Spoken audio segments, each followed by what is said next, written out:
Amidst the flurry of creativity and aspiration that characterized his life, Elon Musk took a rare moment to sit quietly in his office. He had thought of it while discussing human behavior with a coworker. How would it be if no one recognized him? If someone appeared to have nothing, how would they treat them? The idea persisted and became an unstoppable task. He finished the details on a cloudy Friday morning a month later. His disguise was straightforward but effective. A shabby, untidy wig, scuffed sneakers that hardly held together, and used clothes from a nearby thrift store. A little cosmetics crew finished the look by giving his face just enough wear to cover up the recognizable characteristics that appear in every news stream and magazine cover. The change was breathtaking. The millionaire entrepreneur Elon Musk now resembled any other man who had fallen on hard times. He picked the Brass Maple, a classy eatery on 4th Avenue in New York, renowned for its exclusivity and sophisticated clientele, with deliberation. It was the ideal environment for testing.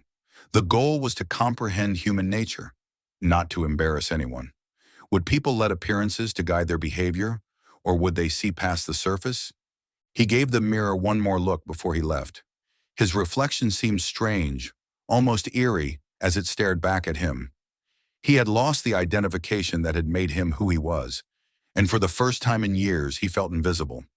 He took a deep breath and left the room, his heart pounding more quickly than he had anticipated. The city was going about its daily business, and the travel to the restaurant went smoothly. For Elon, however, every second was tinged with expectation.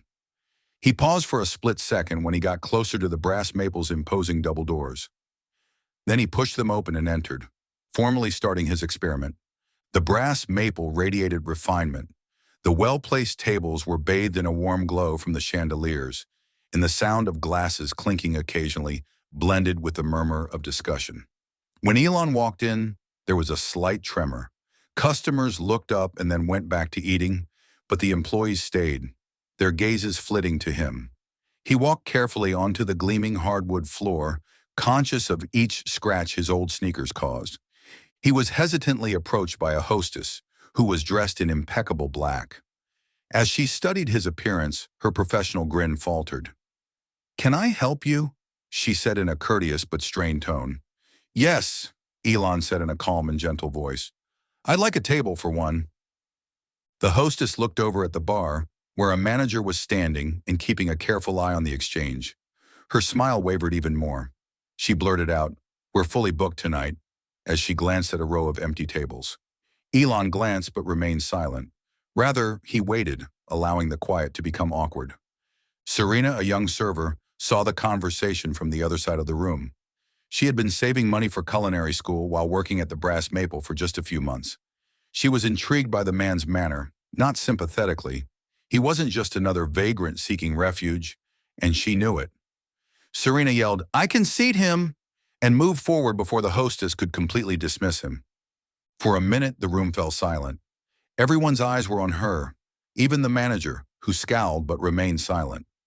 As Serena guided him to a tiny table next to the kitchen doors, Elon gave her a slight smile. He was thankful for the seat, even though it wasn't the best location. He said, "Thank you," in a genuine tone. Serena put a menu in front of him and nodded. She murmured, "Take your time," with warmth, disregarding the murmurs that began to rise around her. Flipping through the menu, Elon took a close look around the area. Other diners' looks varied from inquisitive to contemptuous. He heard bits and pieces of discourse, supposition about his identity and purpose. The employees also appeared uneasy. "What's he even doing here?" one server asked loudly to another, while another added, "This is going to scare off the regulars." Silently, Elon took note of their responses, each one contributing to the picture he was assembling. Elon made the straightforward decision to order bread and soup when Serena came back to collect his order. "That's all?" she inquired in a gentle but startled tone. "That's all," said Elon. Elon was left alone with his thoughts and the critical looks from the room when Serena left without asking him any more questions and vanished into the kitchen. Despite feeling the weight of their stares, he remained unfazed. If anything, it validated his purpose for being there. Kindness and empathy were frequently discussed, but how frequently were they put into practice when it really mattered? Elon's experiment was just getting started. but the scene was set up. The tension in the room increased while Elon waited for his lunch. Some diners looked at him with hardly hidden contempt, while others murmured under napkins. Elon didn't respond, maintaining his attention on the room as a man at an adjacent table leaned toward his friend and murmured, "What's management thinking, letting someone like that in here?"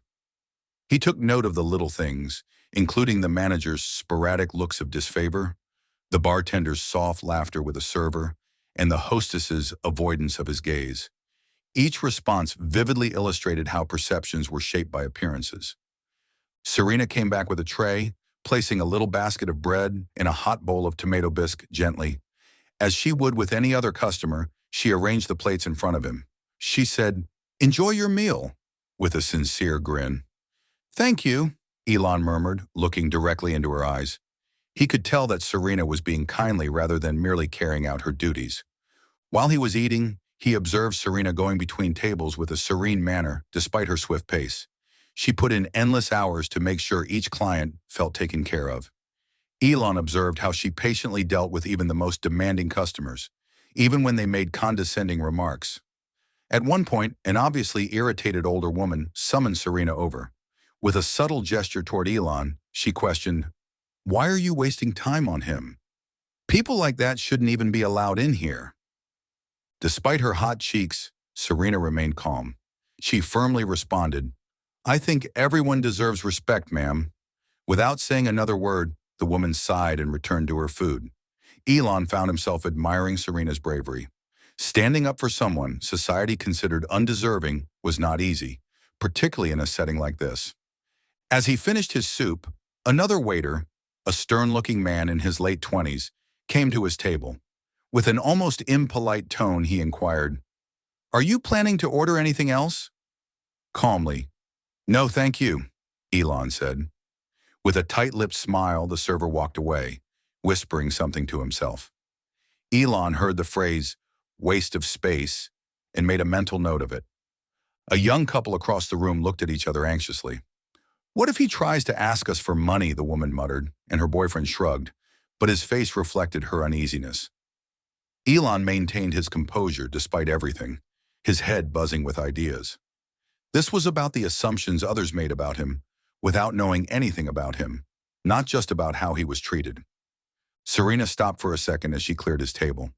Her voice was quiet as she questioned, "Is everything okay?" Startled by her inquiry, Elon raised his head.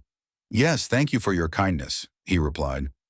She gave him a slight nod and her face softened before continuing. He saw the humanity he had been hoping for in that fleeting moment, a ray of compassion in a sea of condemnation. Elon felt a sense of clarity, but the restaurant's atmosphere remained tense. He was learning more from the experiment than he had expected, and the following stage would be a completely different experience. When Elon got up from his table, the tension in the restaurant peaked. His experiment was far from over, but his dinner was done.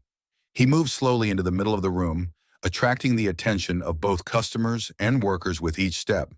With a tray of empty glasses in her hand, Serena came to a halt, her gaze following him with interest. The manager, who had been watching him all night, came briskly forward, obviously prepared to take him away. The manager started, "Excuse me, sir," in a hurried manner. With a gentle but forceful hand gesture, Elon interrupted him, saying, "If you're finished, I'll have to ask you to leave our establishment." "I'll depart soon," he stated in a composed yet authoritative tone. "But before I go, I need to say something." There was silence in the room. The diners, who had been gossiping and sneering all evening, now watched with a mixture of interest and annoyance. Elon lifted his hand and took off the wig that had hidden who he was. As he straightened and revealed the face that had been in many headlines and interviews, gasps echoed through the room. "Elon Musk," someone muttered incredulously. Before continuing, he paused to allow the recognition to sink in. "Yes, it's me," he responded, looking around the room himself. "And tonight I came here not as the man you know, but as someone you wouldn't give a second glance to. I wanted to see how people treat those they believe to be beneath them." His remarks weighed heavily on everyone, and the room remained eerily silent. With a calm but disappointed tone, he went on. "I saw disdain. I heard whispers. I witnessed judgment, all because of how I appeared. His gaze landed on Serena, who stood motionless with her tray still in hand. But one person in this entire room treated me with kindness and respect. He said, "Serena," and motioned for her to come forward. "You didn't know who I was, yet you chose to treat me like a human being. That's the kind of character that matters." As Serena put down her tray and approached him cautiously, her face flushed. She said the words, "I was just doing my job," in a whispery voice. "No," Elon shook his head in response. The guests' reactions to Serena ranged from pity to appreciation. "You went beyond that. You showed empathy when it would have been easier to look the other way." Elon faced the room once more. He took a tiny packet out of his pocket and gave it to Serena, saying, "To those of you who judged me tonight, let this be a lesson. Appearances are deceiving. The way you treat others reveals who you truly are." His words were, "This is for you." With shaky hands, Serena gingerly opened it. There was a check and a handwritten message inside. Her voice cracked as she read the final words, tears running down her cheeks. "Serena, thank you for your kindness. Use this to follow your dreams. Culinary school, your own restaurant, whatever you choose. The world needs more people like you." Shouts of surprise and amazement filled the crowd as the $80,000 check fell out of her palm. Elon looked at the supervisor. The manager, who was obviously upset, nodded but remained silent when he stated, "And for this restaurant, consider this a reminder to create a culture of respect for everyone who walks through your doors." As Elon headed for the door, the room was filled with a mixture of silent apologies and startled silence. He turned back to Serena before he left. "Never lose that spark of kindness. It's rare, and it's powerful." He departed, leaving a room full of people reassessing their behavior as the door softly closed behind him. Long after Elon Musk left, the restaurant was still quiet. Those who had just minutes before muttered hurtful remarks suddenly shuffled uneasily in their chairs, their faces flushed with shame. While some fidgeted with their silverware, others avoided looking at one another.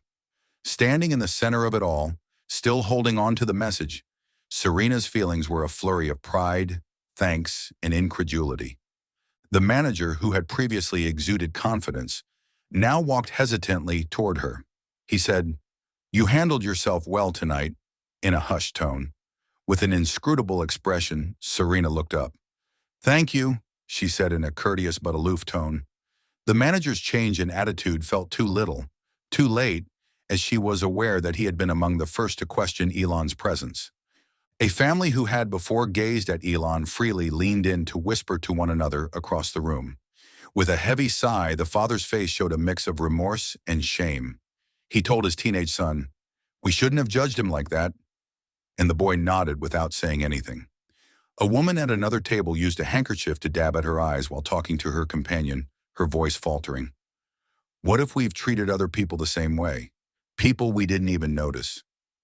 Though the weight of what had transpired hung over her, Serena silently went back to work, emptying dishes and straightening tables. That evening, every conversation she had with a customer was infused with an implicit apology and a mutual recognition that they had all discovered an unexpected lesson. Serena sneaked into the kitchen to take a breather as the evening wore on. She carefully read the note Elon had written again as she unfolded it. As she tucked the card into her apron pocket, her heart grew as she read the last sentence he had put beneath his message of gratitude. "Kindness is the currency that never loses its value. Keep spending it." The words served as a reminder of what really important. The mood of the restaurant changed to one of lightness and reflection as the last table was emptied and the crew started to clean up for the evening. Quiet contemplation had taken the place of the customary laughter and conversation. As usual, the employees convened for a brief meeting at the conclusion of their shift. The manager spoke to the team in an unusually guarded manner. "Tonight was unusual," he started, deliberately selecting his words. "And I think we all have something to think about after what happened. Let's make sure this place represents what we say we stand for." A few of her co-workers glanced at Serena, and a few of them gave her a faint, respectful grin. It was wonderful to know that her deeds had not gone unnoticed, but she didn't need their approbation. She felt a fresh sense of purpose as she walked out of the restaurant that evening with the envelope safely in her bag. Yes, the money would alter her life, but the lessons she had learned would permanently alter her perspective on the world. The city bustled with its typical activity outside, but everything seemed sharper and more vivid to Serena. She, the restaurant, and everyone else who saw it were all impacted by Elon Musk's experiment.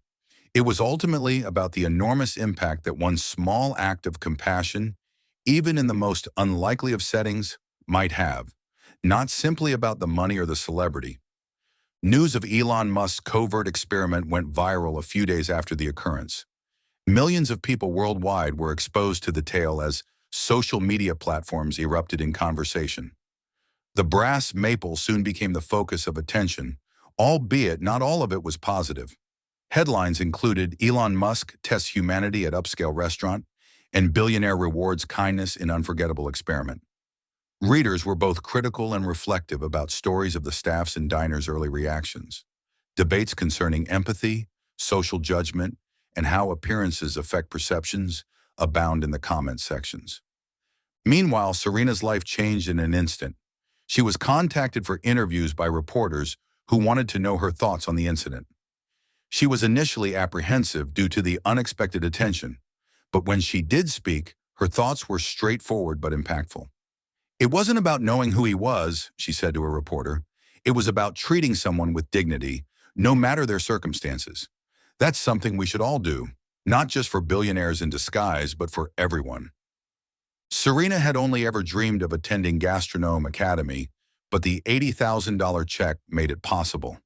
More significantly, though, the encounter provided her with a forum to promote inclusivity and kindness, both within and outside of the service sector. Elon, for his part, thought about the experiment in secret. Months later, he talked briefly about the event in an interview. It reminded me that the smallest actions can reveal the biggest truths, he stated. Kindness isn't just about grand gestures. It's about the everyday choices we make. There were also alterations to the brass maple. New training initiatives that emphasize empathy and respect for every visitor, regardless of appearance, were put into place by the management. The employees were forced to reconsider their prejudices and actions, especially the ones who had been contemptuous that evening. The message stuck with the people who had been in the restaurant that night. With a fresh outlook and the memory of that night serving as a reminder to treat people with kindness, many went back to their regular routines. Ultimately, Elon's experiment evolved into a compelling message about the value of humanity, the sort that goes beyond material wealth, social standing, and outward appearances, rather than merely being a tale of a millionaire in disguise. Serena and the others who were present that evening never forgot the impact of a single act of compassion, even though the world went on. It demonstrated that genuine character emerges most when it is least expected, even in a culture that is fixated on external success.